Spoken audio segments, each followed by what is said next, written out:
Hello students, मैं मोहम्मद सरफराज नवाज़ commerce की इस ई लर्निंग क्लास में आपका वेलकम करता हूं। आज जिस टॉपिक पर हम बात करने वाले हैं वो है फॉर्मेशन ऑफ ए कंपनी, यानी कि कंपनी की तश्कील। कंपनी को कैसे स्टार्ट किया जाएगा और स्टार्ट करने के उसके क्या स्टेजेस होंगे, वो आज की इस वीडियो में हम डिस्कस करेंगे। जैसा कि आप जानते हैं कि कंपनी क्या होती है। कंपनी एक आर्टिफिशियल पर्सन होती है जो नज़र नहीं आती, मगर कानून की नज़र में कंपनी मौजूद रहती है। कानून कंपनी को एक पर्सन मानता है। कंपनी का एक सेपरेट अलहदा वजूद होता है। कंपनी की एक लीगल एंटिटी होती है, यानी कि कंपनी अपने नाम के साथ जानी जाएगी। कंपनी प्रॉपर्टी को खरीद भी सकती है और बेच भी सकती है।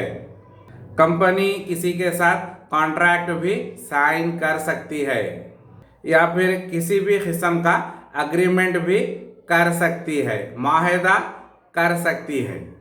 तो ये सब चीज़ें कब पॉसिबल होंगी? जब कंपनी का एक कानूनी वजूद होगा, तभी ये सारी चीज़ें पॉसिबल हैं। और जब कंपनी को शुरू किया जाता है तो लॉन्ग पीरियड ऑफ टाइम के मकसद से शुरू किया जाता है, यानी कि कंपनी एक तवील अरसे तक काम करेगी। कंपनी बदस्तूर अपनी जगह रहेगी, मगर उसके ओनर्स चेंज होते रहेंगे और कंपनी अपने नाम को, अपने रिकग्निशन को एक सील के साथ जाहिर करेगी और यही कंपनी का ऑफिशियल सिग्नेचर समझा जाएगा। और जब कभी भी कंपनी के प्रॉपर्टी के सेल परचेज के मामलात होंगे या फिर कंपनी किसी के साथ कोई कॉन्ट्रैक्ट करती है या एग्रीमेंट करती है, तो वहाँ पर कंपनी अपना कॉमन सील इस्तेमाल करेगी, यूज़ करेगी। कंपनी की कॉमन सील या स्टैम्प को ही ऑफिशियल सिग्नेचर माना जाएगा। किसका ऑफिशियल सिग्नेचर माना जाएगा? कंपनी का ऑफिशियल सिग्नेचर माना जाएगा। तो समझ में आया कंपनी क्या होती है। और जब कंपनी को शुरू करना होता है तो कुछ डॉक्यूमेंट्स तैयार करने होते हैं। कंपनी को फॉर्म करने के लिए एक प्रोसेस होता है, एक तरीक़ा होता है, और उस प्रोसेस को, तरीक़े अमल को कंपनी की तश्कील देना, फॉर्मेशन ऑफ ए कंपनी कहलाता है। कंपनी को फॉर्म करने के लिए कई रूल्स एंड रेगुलेशंस होते हैं। उन तमाम रूल्स एंड रेगुलेशंस को कंप्लीट करते हुए कंपनी को कायम किया जा सकता है। फॉर्मेशन ऑफ कंपनी के लिए 4 स्टेजेस इन्वॉल्व होते हैं। कितने स्टेजेस इन्वॉल्व होते हैं? 4 स्टेजेस इन्वॉल्व होते हैं। फर्स्ट नंबर पर है प्रमोशन, यानी कि फ्रोग। दूसरे नंबर पर है इनकॉर्पोरेशन या फिर रजिस्ट्रेशन। तीसरे नंबर पर है कैपिटल फॉर्मेशन, यानी कि सरमाया इकट्ठा करना। और चौथे नंबर पर है कारोबार का आगाज़, यानी कि कमेंसमेंट ऑफ बिजनेस। तो इन चारों स्टेजेस को पूरा करते हुए फॉर्मेशन ऑफ ए कंपनी किया जा सकता है, कंपनी की तश्कील की जा सकती है। तो चलिए अब बात करते हैं पहले स्टेज की। पहला स्टेज कौन सा है? पहला स्टेज है प्रमोशन, यानी कि frog. Formation of A company का पहला स्टेज प्रमोशन होता है। कंपनी को बनाने के लिए जो सबसे पहला स्टेज होगा वो होगा प्रमोशन। तो अब ये प्रमोशन क्या है? प्रमोशन एक बिजनेस आइडिया होता है, एक कारोबारी सोच होती है। जब हम किसी बिजनेस को करने के बारे में सोचते हैं तो हमारे माइंड में बहुत सारे आइडियाज़ आते हैं, और जो आइडियाज़ होते हैं उनको बिजनेस में, कारोबार में फॉलो करना, इम्प्लीमेंट करना प्रमोशन कहलाता है। वैसे तो हमारे माइंड में बहुत सारे आइडियाज़ आते रहते हैं, तो क्या हम उन तमाम आइडियाज़ को जो हमारे माइंड में आते हैं कारोबार को शुरू करने के लिए, कारोबार को चलाने के लिए, तो क्या हम उनको प्रमोशन बोलेंगे? नहीं, हम उनको प्रमोशन नहीं बोलेंगे। क्यों नहीं बोलेंगे? क्योंकि जब तक के जो बिजनेस आइडियाज़ होते हैं प्रैक्टिकल तौर पर उनको इम्प्लीमेंट ना कर दिया जाए, उस बिजनेस के आइडिया को फॉलो किया जाए, इनिशिएट किया जाए, शुरू किया जाए और एक कंपनी बनाई जाए, तभी हम उसको प्रमोशन कहेंगे। और जो भी बिजनेस अपॉर्चुनिटी होती है उसका फ़ायदा उठाना और कंपनी को फॉर्म करना, ये पूरा प्रोसेस प्रमोशन कहलाता है। तो समझ में आया प्रमोशन क्या होता है? माइंड में जो बिजनेस आइडियाज़ आते हैं और बिजनेस अपॉर्चुनिटीज़ आते हैं उनको प्रैक्टिकल तौर पर कंपनी बनाने के लिए इम्प्लीमेंट करना प्रमोशन कहलाता है। तो चलिए आगे बढ़ते हैं और अब बात करते हैं दूसरे स्टेज की। दूसरा स्टेज है इनकॉर्पोरेशन या फिर जिसको हम रजिस्ट्रेशन कहते हैं। कानूनी तौर पर कंपनी को शक्ल देना इनकॉर्पोरेशन कहलाता है। और जब कंपनी का रजिस्ट्रेशन कराया जाता है तो वो एक रजिस्टर्ड कंपनी बन जाती है। कंपनी का रजिस्ट्रेशन होने के बाद कंपनी को एक सर्टिफिकेट मिलता है। उस सर्टिफिकेट को हम सर्टिफिकेट ऑफ इनकॉर्पोरेशन कहते हैं। क्या कहते हैं? सर्टिफिकेट ऑफ इनकॉर्पोरेशन कहते हैं। इस सर्टिफिकेट के मिलने के बाद ही कंपनी को उसका वजूद हासिल होता है। कंपनीज को रजिस्टर करना किसका काम है? कंपनीज को रजिस्टर करना रजिस्ट्रार ऑफ कंपनीज का काम होता है। हर स्टेट का अलग से रजिस्ट्रार ऑफ कंपनीज होता है। कंपनी को रजिस्टर किसने किया? कंपनी को रजिस्टर रजिस्ट्रार ऑफ कंपनीज ने किया। और ये registrar of companies ministry of corporate affairs में आता है, जिसको सेंट्रल गवर्नमेंट देखता है।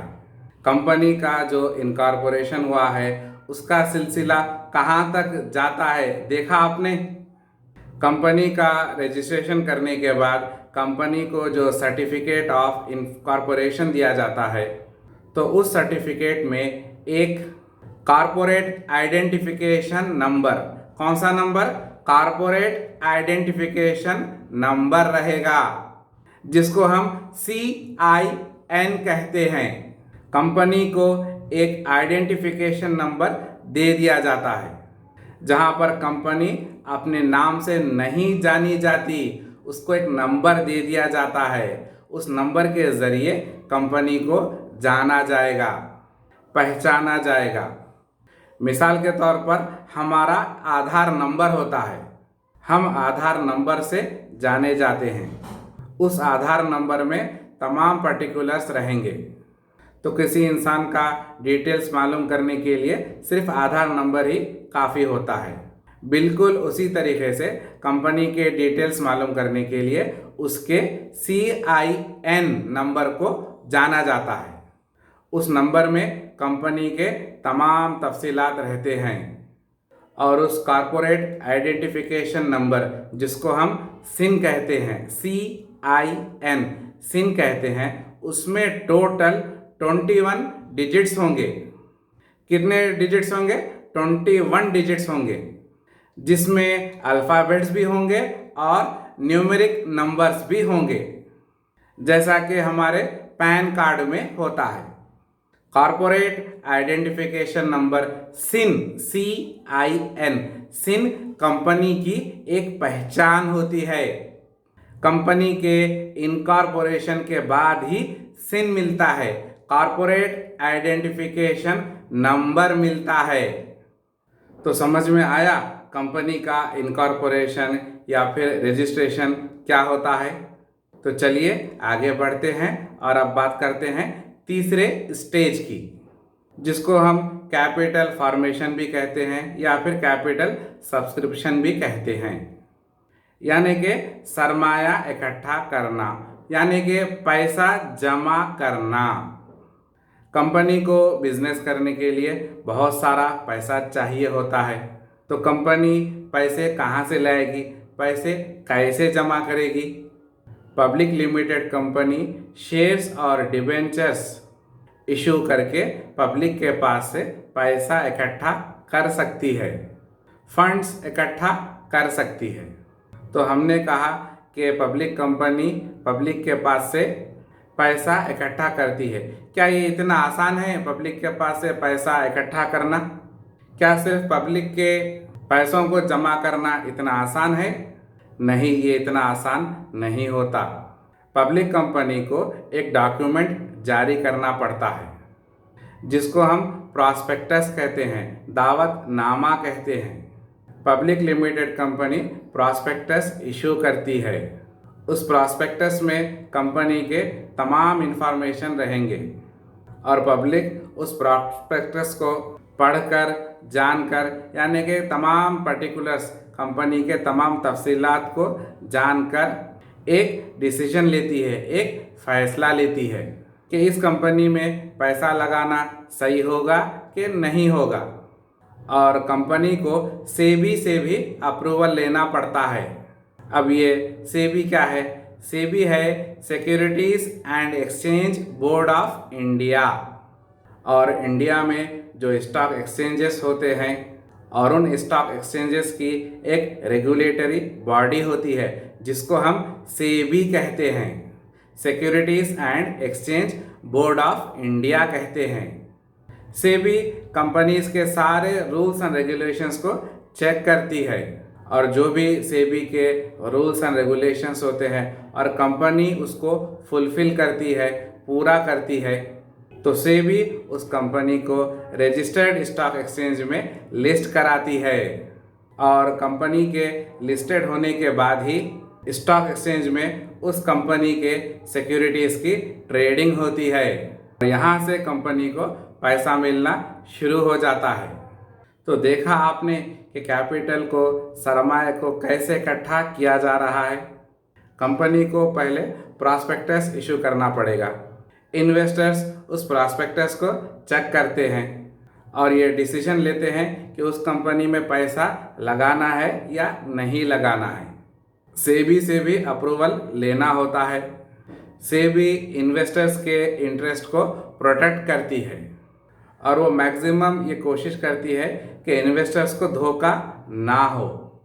और इसका लास्ट स्टेज है कमेंसमेंट ऑफ बिजनेस। पहले कंपनी को रजिस्ट्रार ऑफ कंपनीज के पास रजिस्टर्ड कराया गया और रजिस्ट्रेशन कंपनीज एक्ट के मुताबिक हुआ।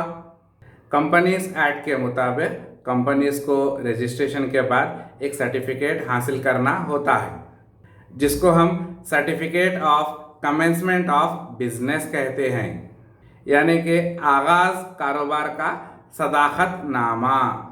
और पब्लिक लिमिटेड कंपनी इस सर्टिफिकेट को हासिल करने के बाद ही अपना कारोबार, अपना बिजनेस शुरू कर सकती है। तो समझ में आया फॉर्मेशन ऑफ कंपनी क्या होती है। कंपनी को तश्कील देने के लिए, शुरू करने के लिए, कंपनी को फॉर्म करने के लिए कितने स्टेजेस होते हैं? कंपनी को तश्कील देने के लिए 4 स्टेजेस होते हैं, 4 स्टेजेस होते हैं। पहले नंबर पर है प्रमोशन, दूसरे नंबर पर है इनकॉर्पोरेशन या फिर रजिस्ट्रेशन, तीसरे नंबर पर है कैपिटल सब्सक्रिप्शन यानी कि सरमाया इकट्ठा करना, और चौथा और आखिरी है कमेंसमेंट ऑफ बिजनेस यानी आगाज़ कारोबार, कारोबार का आगाज़। तो अच्छी तरीके से समझ में आ गया फॉर्मेशन ऑफ ए कंपनी क्या होती है और उसके कितने स्टेजेस होते हैं। तो आज की इस क्लास में हमने फॉर्मेशन ऑफ ए कंपनी को समझा है और मैं उम्मीद करता हूँ कि आपको आज की ये क्लास समझ में आई होगी। अब हम हमारी इस क्लास को यहीं पर रोकते हैं और मिलते हैं अपने नेक्स्ट वीडियो में। तब तक के लिए अपना ख्याल रखना और दुआओं में मुझे याद रखना। Thank you.